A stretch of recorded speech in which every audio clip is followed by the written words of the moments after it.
Students, आज हम class third के सामान्य ज्ञान का अध्ययन करेंगे। आज हम अपने राष्ट्रीय प्रतीक के बारे में जानेंगे। हमारा देश 15 अगस्त 1947 को आजाद हुआ। आजादी के बाद किसी भी देश को उसके राष्ट्रीय प्रतीक, राष्ट्रीय चिन्ह और राष्ट्रीय ध्वज की आवश्यकता होती है। भारत को भी राष्ट्रीय ध्वज की आवश्यकता थी और भारत ने राष्ट्रीय ध्वज के रूप में तिरंगा को अपनाया। तिरंगा नाम से ही स्पष्ट है कि इसमें 3 रंग होते हैं, केसरिया, सफेद और हरा। तिरंगा का जो आकार है वो आयताकार होता है और इन तीनों रंगों का क्रम ऊपर से केसरिया, बीच में सफेद रंग की पट्टी तथा सबसे नीचे हरे रंग की पट्टी बनी होती है। सफेद रंग की पट्टी के बीच में एक चक्र बना होता है और उस चक्र में 24 तीलियां होती हैं।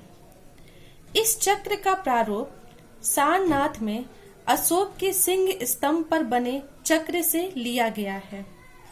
आप यहाँ फिगर में देख पा रहे होंगे कि इस झंडे में ऊपर केसरिया रंग है, बीच में सफेद है और सबसे नीचे हरे रंग की पट्टी बनी है। सफेद रंग के बीचों बीच एक नीले रंग का चक्र है। चक्र के अंदर 24 तीलियां हैं। आपको ये याद रखना होगा कि ये जो चक्र है इसका प्रारूप अशोक के सिंह स्तंभ से लिया गया है और ये सिंह स्तंभ कहाँ है? सारनाथ में स्थित है। आपके मन में ये सवाल उठता होगा कि केसरिया, सफेद और हरे रंग का क्या प्रतीक है, इनका चुनाव क्यों किया गया?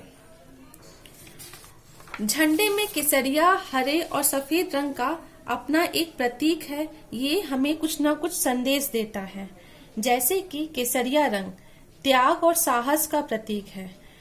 आप जानते होंगे भारतवर्ष में जितने भी साधु महात्मा होते हैं वे भगवे वस्त्र धारण करते हैं, अर्थात केसरिये रंग का वस्त्र धारण करते हैं। तो केसरिया उनके त्याग और उनके साहस का प्रतीक है। सफेद रंग सच्चाई, शांति और पवित्रता का प्रतीक है। हरा रंग उत्पादन और खुशहाली का प्रतीक है।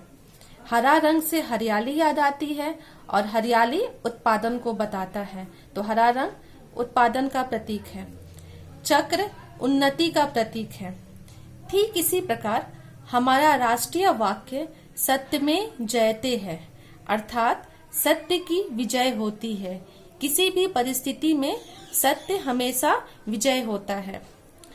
भारत का राष्ट्रीय पंचांग शक संवत है। भारत की राष्ट्रीय लिपि देवनागरी है। भारत का राष्ट्रगान जन गण मन है और भारत का राष्ट्रगीत वंदे मातरम है। भारत के राष्ट्रगान की रचयिता रविन्द्रनाथ टैगोर है, अर्थात जन गण मन को रविन्द्रनाथ टैगोर ने लिखा है। भारत का राष्ट्रगीत वंदे मातरम है। वंदे मातरम को बंकिम चंद्र चटर्जी ने लिखा है। यहाँ आप ध्यान रखिएगा कि राष्ट्रगान जन गण मन है, रविन्द्रनाथ टैगोर द्वारा लिखा गया। राष्ट्रगीत वंदे मातरम है, बंकिम चंद्र चटर्जी द्वारा लिखा गया।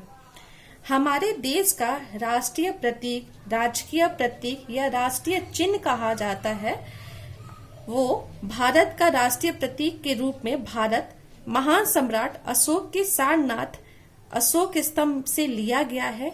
इसमें चारों दिशाओं में शेर का मुख तथा मध्य में चक्र होता है, अर्थात भारत का जो राष्ट्रीय चिन्ह है वो अशोक का एक अशोक स्तंभ है जो कि सारनाथ में स्थित है। और इसका स्वरूप कैसा है? इसमें चारों दिशाओं में शेर का मुख है और बीच में चक्र है। उम्मीद करते हैं कि आपको भारतीय राष्ट्रीय चिन्ह के बारे में पता चला होगा। अब आपका काम है कि आप इसे याद करें, इसे समझें और अपने भारतवर्ष के बारे में जानें।